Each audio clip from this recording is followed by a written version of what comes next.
What's the situation with Antigone? Ethan? Yes, Antigone wants to bury one of her brothers because the other one's already been buried. Okay. Yes. And why was one brother left unburied? Because the uncle didn't want to bury him. What did you say, Tanner? Because it was so dirty.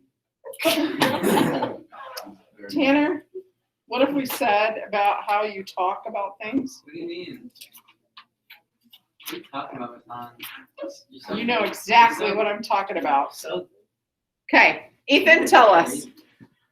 McKenna said their uncle didn't want him buried. Why? Yes. Polynices fought an attack with another neighboring army, attacked the city. Eteocles, the other brother that was buried properly, was the one on the throne at the time. And apparently Polynices the two of them had been fighting over the throne. And I believe Eteocles didn't want to give it up. And nobody tried to stop him from doing that. And then that's why Polynices but he brought in another army to do it. Okay. So they ended up killing each other. And Creon, who is now king, declares, okay, we're going to bury Eteocles properly, but we're not going to let Polynices be buried because he attacked the city, his own city. So that's the situation. When this happens, remember we said that the Greeks, the ancient Greeks, believed very strongly in a proper burial. And if you weren't buried properly, this was really, really important to them because they believed that it would prevent you from going to the underworld, to the afterlife, that your soul would never be released to go and spend the afterlife with your loved ones. That's what they believed. Okay? That's why it was so important to Antigone to do this, even though it's been decreed that no one should do it. All right? So, this is where we left off. Do you want me to just read it to you? Yes. Okay. Or would any of you like to read? It's okay. I would like to read. I would like to read. Yes. Okay. I'm just kidding. I have a I'll few do it if you need a break. Huh? You'll read if I need a break? Okay. Well, do you want to read the Choragus? Yes. Sure. Okay. You read the Choragus, I'll read Crayon. And then maybe Tanner can be the Century. Okay. Okay? Wait, me? Yeah, you be the Choragus.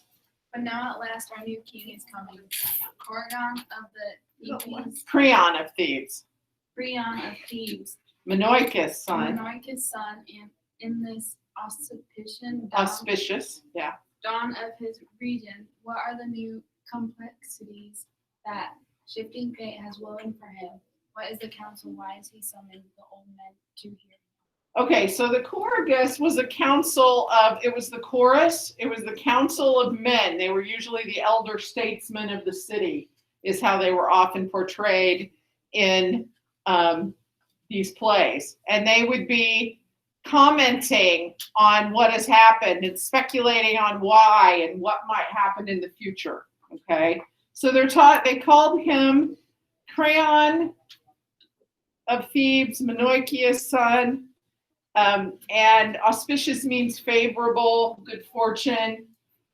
And they also talk about what are the new complexities that shifting fate has woven for him. Now, the ancient Greeks believed that three sisters called the Fates controlled destiny.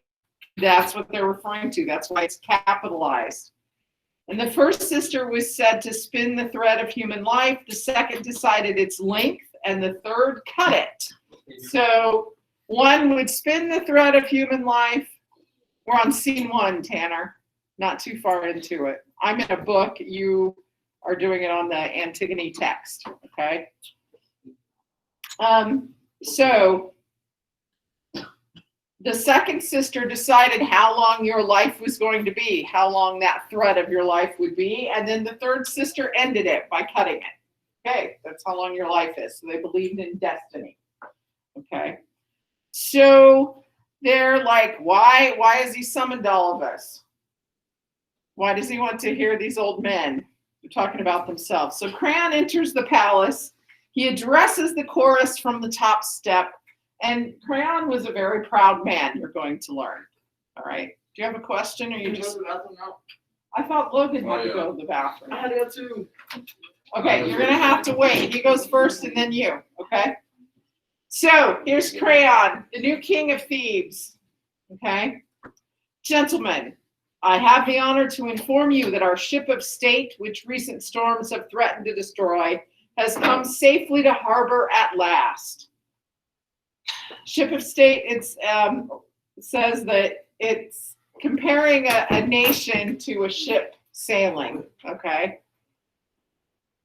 And he's reassuring the citizens that the storms are over. He's referring to our troubles in the house of Oedipus or Oedipus, however you want to say it. I've heard it both ways. And I even heard somebody call it Oedipus once. These were different professors. So he's saying all of these troubles are ended. Well, not quite.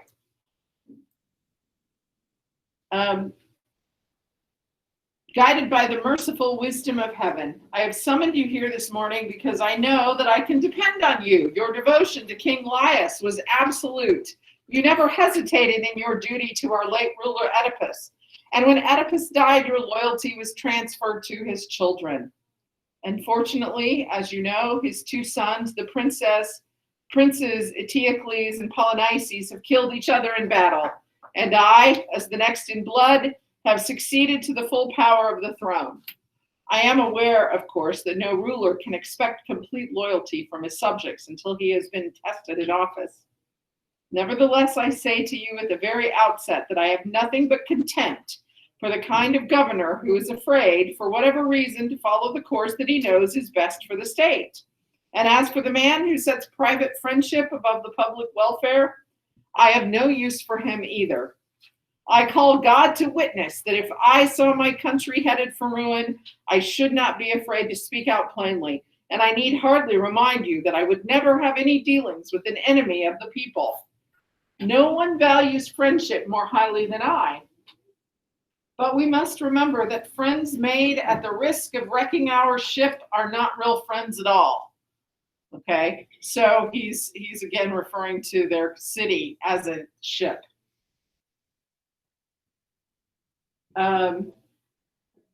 So these are my principles at any rate, and that is why I've made the following decision concerning the sons of Oedipus.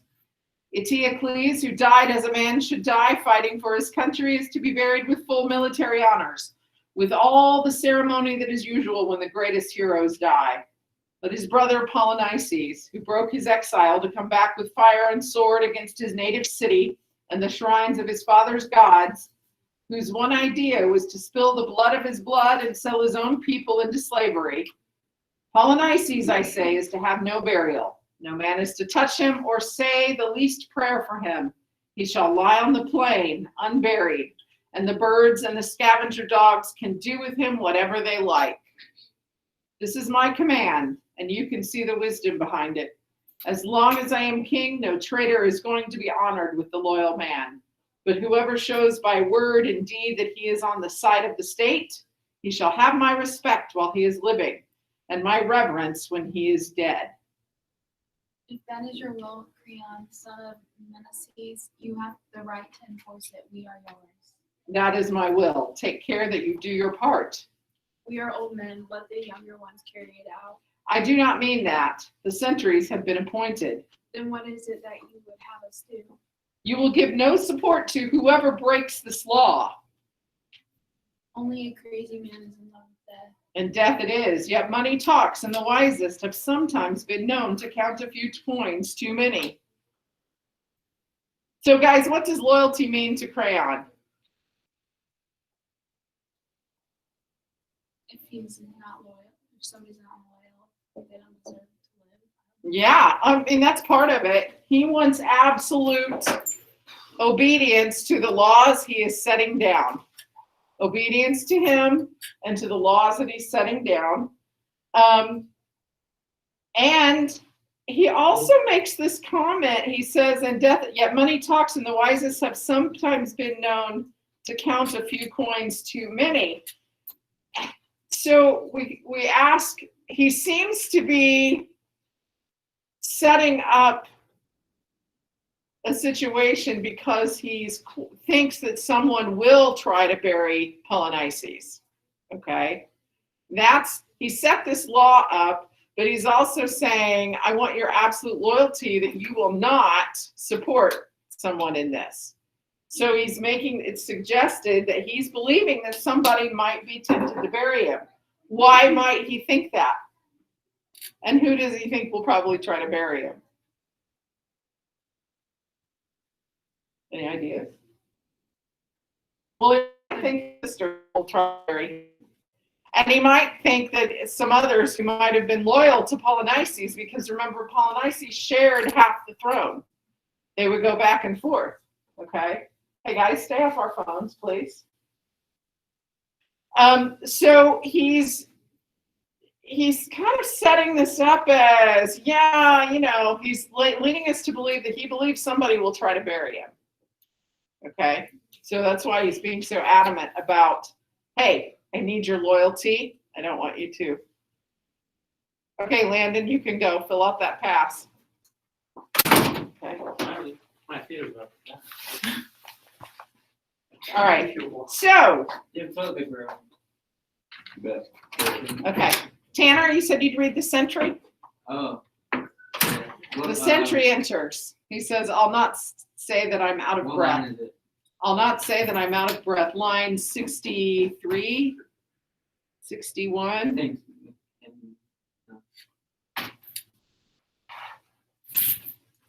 I will not say that I'm out of breath from running, King, because every time I stop to think about what I have to tell you, I felt like going back, and all the time a voice kept saying, "You fool. You don't know." Oh, I can't read. I'm sorry. No, don't you know you're walking straight into trouble?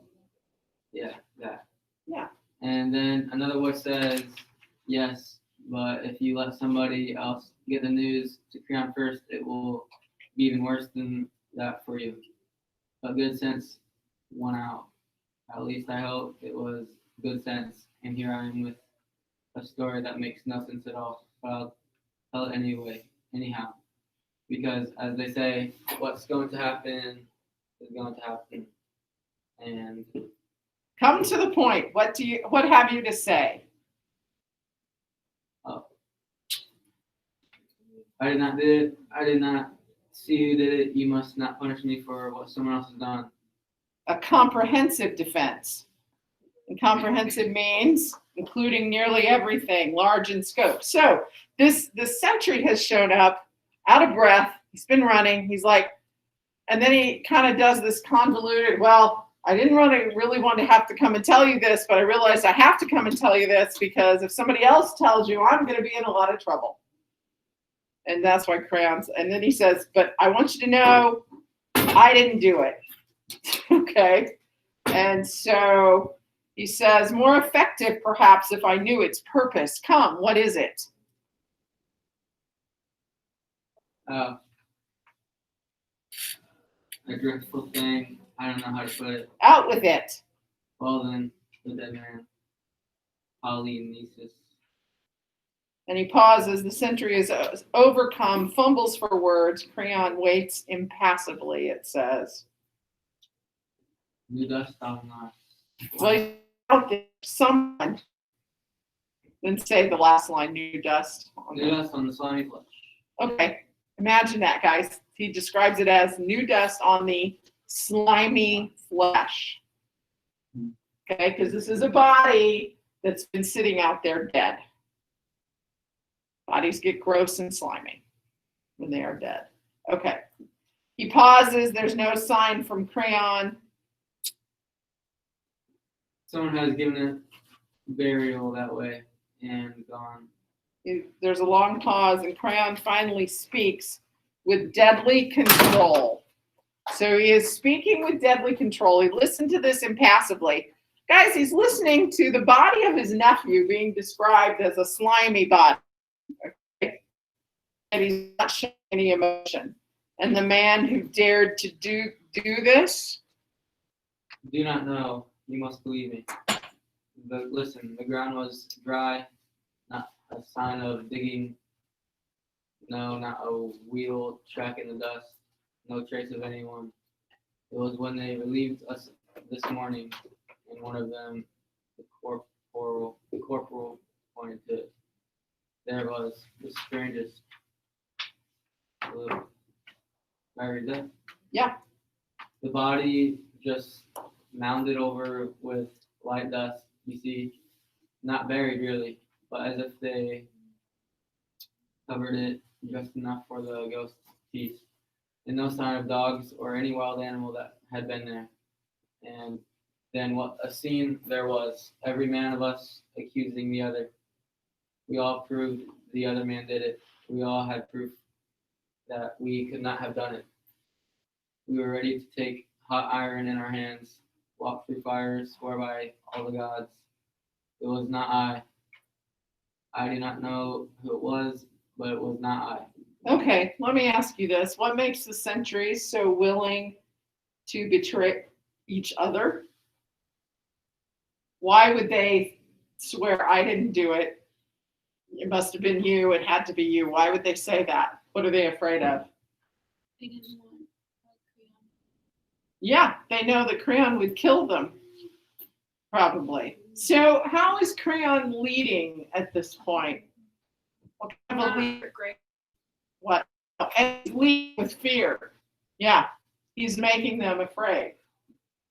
Maybe sometimes that's what we could have a big long discussion about the best way to lead, and we wouldn't agree on all of it. But at this point, he's leading. They're afraid to say anything against him. He's like, "This is the rule. This is how it is," and they know that.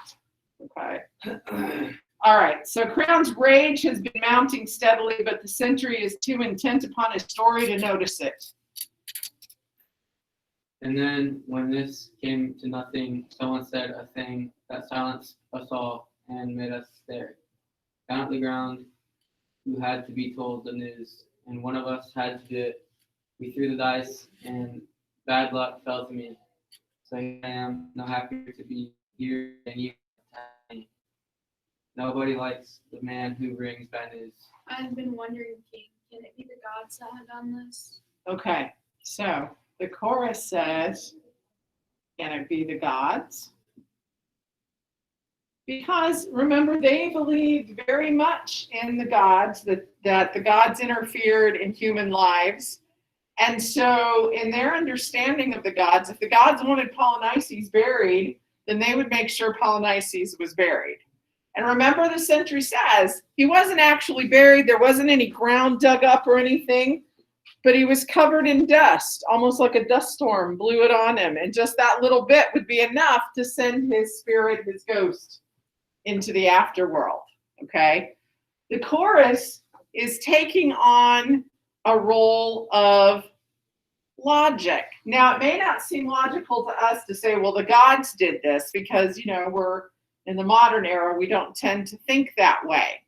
But in this play at this time, the chorus saying, maybe the gods did it, they're looking for answers. They're being logical when Creon will not be. Creon is the antagonist of this story. Antigone is the protagonist. She wants both of her brothers buried properly. Creon is the one standing in the way of that, causing the conflict for her. Okay, so the chorus becomes the logical thinker in the middle of all of this. Creon says furiously, "Stop! Must you doddering wrecks go out of your heads entirely? The gods, intolerable. The gods favor this corpse. Why? How had he served them? Tried to loot their temples, burn their images, and the whole state and its laws with it.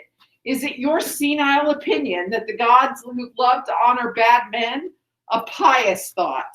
No, from the very beginning, there have been those who have whispered together, stiff-necked anarchists putting their heads together, scheming against me in alleys. These are the men, and they have bribed my own guard to do this thing. So, I've got a side note. I don't know if your version has this side note. It says, anarchy is a state of disorder and confusion or lawlessness, often due to the absence of governmental authority. Anarchists believe that all forms of government are unjust and should be resisted. Here, Crayon calls those who oppose him anarchists. Okay? Just because you don't think the same way that your leader does that mean you're an anarchist? No. Okay? But that's what Crayon is saying. He's saying anybody that goes against him is an anarchist. And so he's not thinking, he's talking about people being, whispering together in alleyways against him. All right. So he's very suspicious of everyone. Okay. This is still Crayon going on. These are the men, and they have bribed my own guard to do this thing. Money. There's nothing in the world so demoralizing as money. Down go your cities, homes gone, men gone, honest hearts corrupted, crookedness of all kinds, and all for money. But you, and he's talking to the sentry, I swear by God and by the throne of God, the man who has done this thing shall pay for it. Find that man, bring him here to me, or your death will be the least of your problems. I'll string you up alive, and there will be certain ways to make you discover your employer before you die. And the process may teach you a lesson you seem to have missed. The dearest profit is sometimes all too dear. That depends on the source. Do you understand me? A fortune won is often misfortune. So he's accusing his men, his sentries, to have been paid by someone to accept money to cover up the body. And he's telling the sentry, you and whoever has done this, you're going to be strung up, and he's going to torture him. That's what he's saying. So how is he ruling his people at this point? Again, with fear. Yeah. Repercussions. I'm going to kill you. I'm going to do better than that. I'm going to string you up alive and torture you if you can't find out who did this. I would have buried him. Yeah? Just to make the king. Okay. All right. King, may I speak? Your very voice distresses me. Are you sure that is my voice and I have? There's an interesting point.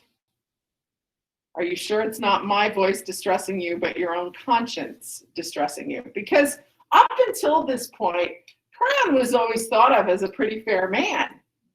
He actually, when Oedipus was king, he would lead the military, shared some of the responsibilities that his sister, the queen, had, and that Oedipus had. He took care of some things. People trusted him. But now he's in power, and he doesn't trust anybody. And he's not listening to anybody. And the sentry is questioning him. By God, he wants to analyze me now. It's not what I say, but what has been done that hurts you. You talk too much.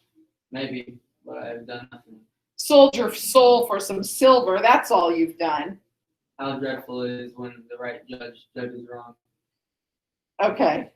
So what is he expressing here about Crayon? He says, how dreadful it is when the right judge judges wrong. What do you think he's saying there about Crayon?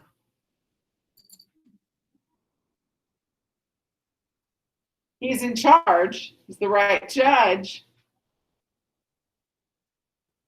But he's not doing his job right. Yes, and he's letting other things get in the way.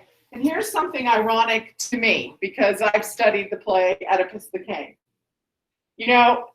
Crayon here is accusing his sentries of taking money to go against his wishes. All right. And he says, sold your soul for some silver. That's all you've done. Okay, making these accusations. In the first play of this trilogy, Oedipus the King, Oedipus accuses Creon of taking money from one of his enemies, from an enemy of Creon or of Oedipus. And Creon is just appalled. How can you accuse me of that? I haven't taken any money from anybody. And yet here he is accusing his sentries of doing the same thing. So there's some irony there. All right. Your figures of speech may entertain you now, but unless you bring me the man, you will get little profit from them in the end. Creon exits into the palace. The sentry says, Bring me the man. I'd like nothing better than bring him the man. But bring him or not, you have seen the last of me here. At any rate, I am safe. okay. And he's safe because he knows he's not the one who did this. All right, so then we have at the end of this an ode at the end of this scene. And it's a song that's chanted by the chorus. And at the end of each scene, they're going to comment on what has happened. Okay, do you want to read this? Sure. Yeah. Sure. I'm Okay. not singing it. You don't have to So sing yeah, it. sing it. Nevertheless are the words wondered, but God none. More wonderful than man, the storm gray sea yields to his prows. The huge crest bear him high. Earth holy and inhospitable is graven with shining furrows where his plows have gone. Year after year the timeless labor of stallions. The light boned birds and beasts that cling to cover the late fish lighting their reaches of dim water, all are taken, tamed in the net of his mind. The lion on the hill, the wild horse, windy maned, resigned to him, and his blunt yoke has broken the sultry shoulders of the mountain bull. Words also, and thought as a rapid as air, he fashions his good use. Statecraft is his, and his the skill that defleets the arrows of snow, the spears of winter rain from every wind. He has made himself secure from all but one, and the late wind of death he cannot stand. O clear intelligence, force beyond all measures, O fate of man, working both good and evil. When the laws are kept, how proudly his city stands. When the laws are broken, what of his city then? Never may the anarchy man find rest at her. Never be it said that my thoughts are his thoughts. Okay, thank you, both of you, for reading. So the chorus is commenting on the fact that man, human men, or humans in general, we are one of the most wonderful creatures on the planet, that we can tame the other creatures, that we plow and build and sow seeds in the field and grow crops, and we tame the beasts and things like this. But they're also, and they're saying, "Oh, clear intelligence, force beyond all nature, beyond all measure," talking about how, there's good and there's evil in man. And he says, when the laws are kept, how proudly his city stands. When the laws are broken, what of his city then?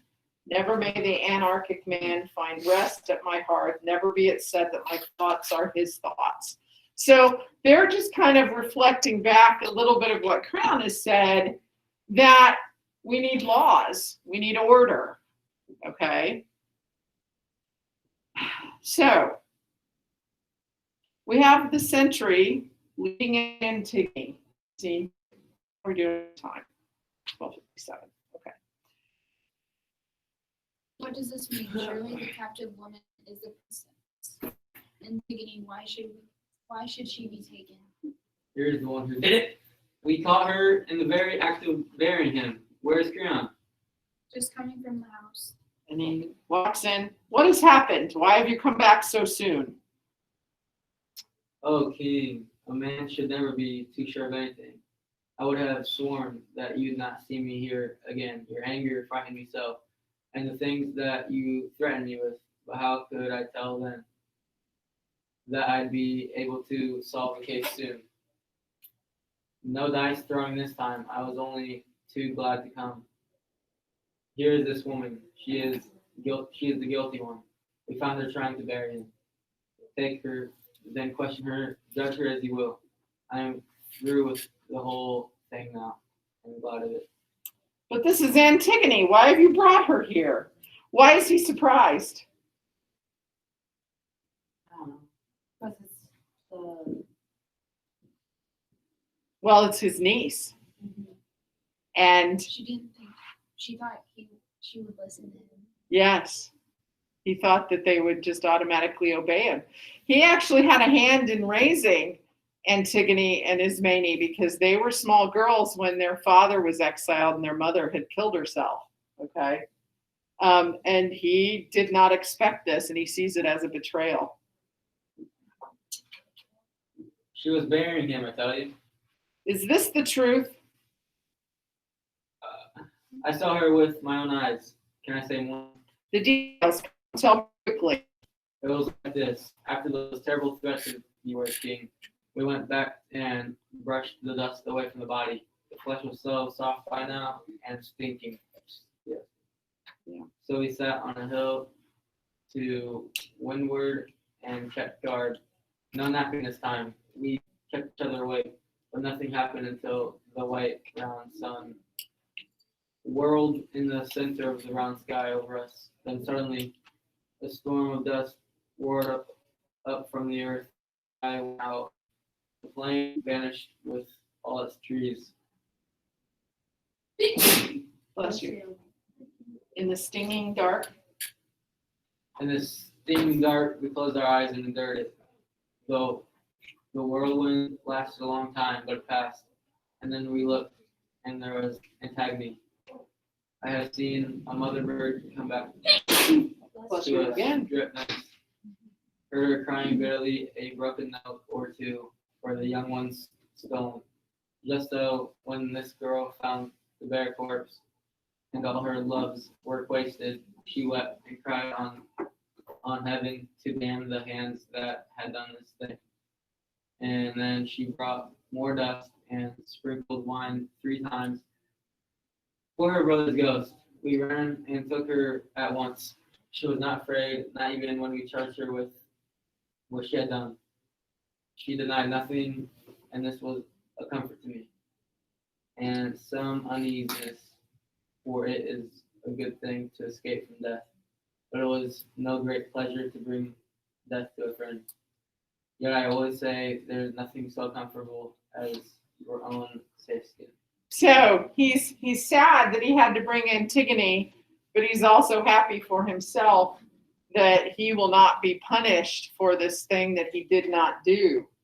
So they catch Antigone putting the dust back on her brother and putting wine on him. That was part of the ritual.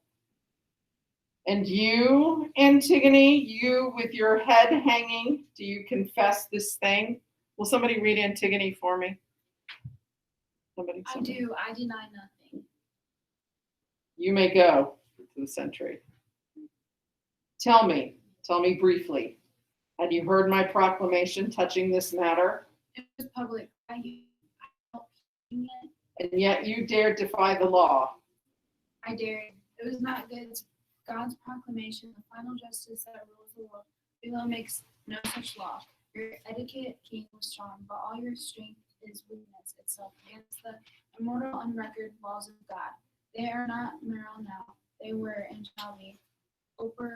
Operative. Operative forever beyond man. Utterly, I knew I must die, even without your decree. I am only mortal, and if I must die now before it is time to die, surely this is no hardship. Can anyone living as I live with evil all about me think death less than a friend? This death of mine is of no importance, but if I had left my brother lying in death unburied, I should have suffered more. You smile at me, Creon. Think me a fool if you like, but it may well be that a fool convicts me of folly. Like father like daughter, both headstrong, deaf to reason. She has never learned to yield. She has much to learn. The inflexible heart breaks first, the toughest iron cracks first, and the wildest horses bend their necks at the pull of the smallest curb. Pride in a slave. This girl is guilty of a double insolence, breaking the given laws and boasting of it. Who was the man here, she or I? This crime goes unpunished. Sister's child, or more than sister's child, or closer yet in blood, she and her sister with bitter death for this. Go, some of you, arrest Ismene. I accuse her equally. Bring her. You will find her sniffling in the house here. Her mind's a traitor. Crimes kept in the dark cry for light, and the guardian brain shudders. But how much worse than this is brazen boasting of barefaced anarchy? Kriyan, So, okay, wait a second. So, she has said, look, yes, I heard your law, but your law is the one that's important to me. The laws of the gods is the most important to me. That's who I am following. And that law says I have to bury my brother. She also says that a fool, it may well be that a fool convicts me of folly. He's calling her foolish, but she's saying, who's the fool? Okay, what I did was foolish, but what you're doing is also foolish. Okay, go ahead.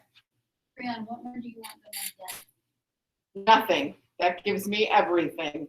Then I beg you kill me. This talking is a great weariness. Your words are distasteful to me. I am sure that mine seems so to you, and yet they should not seem so. I should have praise and honor for what I have done. All these men here would praise me. Were their lips not frozen shut with fear of you? Ah, the good fortunes of kings was licensed to say and do whatever they please. You are alone here in that opinion. No, they are with me, but they keep their tongues in the leash. What is she implying about the loyalty of the chorus? They're not allowed to talk. They're not allowed to talk, and that they would actually probably sympathize with her. Yeah, they're she says they're not telling you what they really think because they're afraid of you. They're afraid of what you will do to them if they speak against you and what you have decreed. Maybe, but you are guilty and they are not. There is no guilt in reverence for the dead. But Eteocles, was he not your brother too? My brother too. And you insult his memory?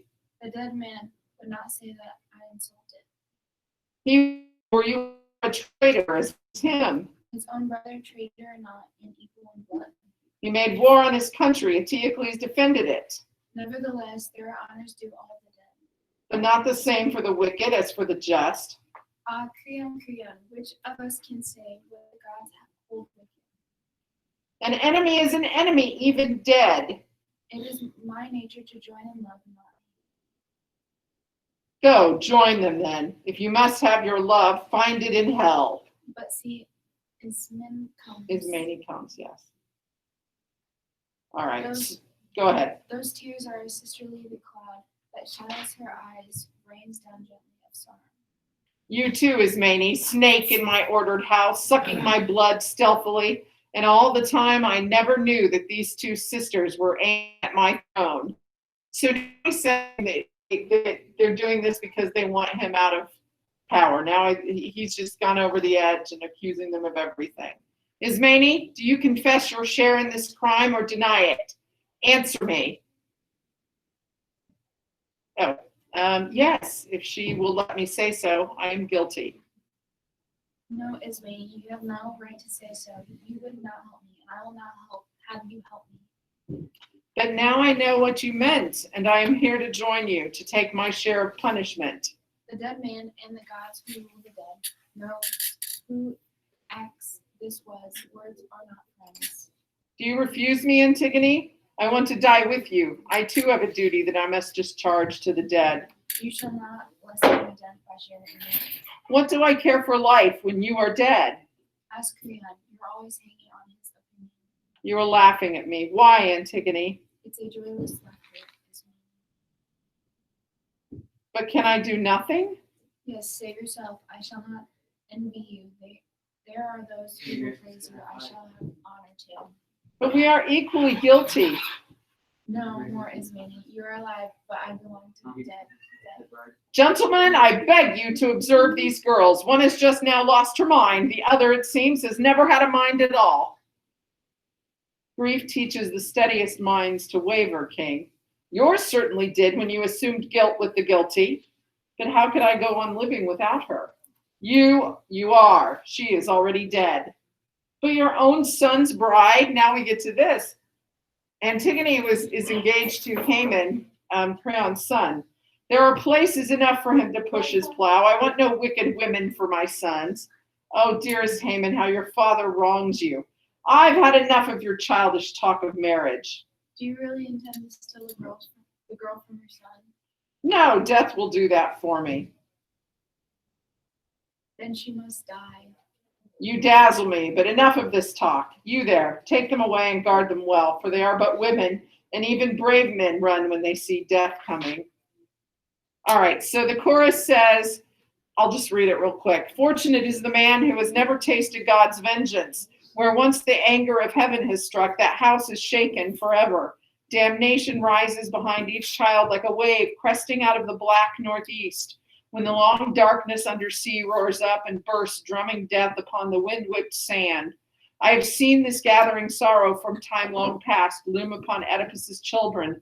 Generation for generation takes the impulsive rage of the enemy god. So lately this last flower of Oedipus's line drank the sunlight, but now a passionate word and a handful of dust have closed up all its beauty. What mortal arrogance transcends the wrath of Zeus? Sleep cannot lull him, nor the effortless long months of the timeless gods, but he is young forever, and his house is the shining day of high Olympus. All that is and shall be, and all the past is his. No pride on earth is free of the curse of heaven.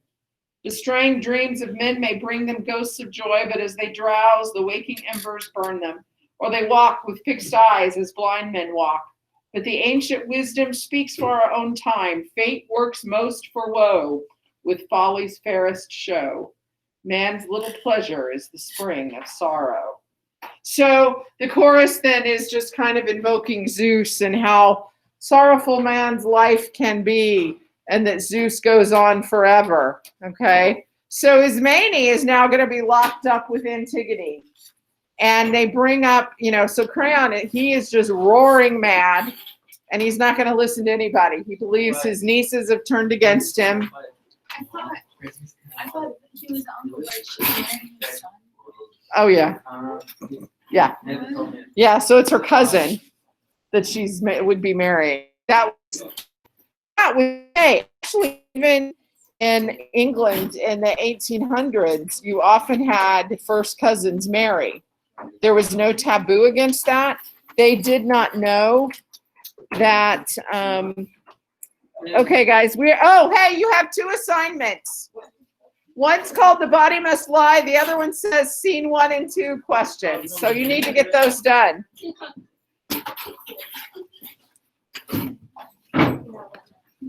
And those of you that are online, you may exit. Oh, come on.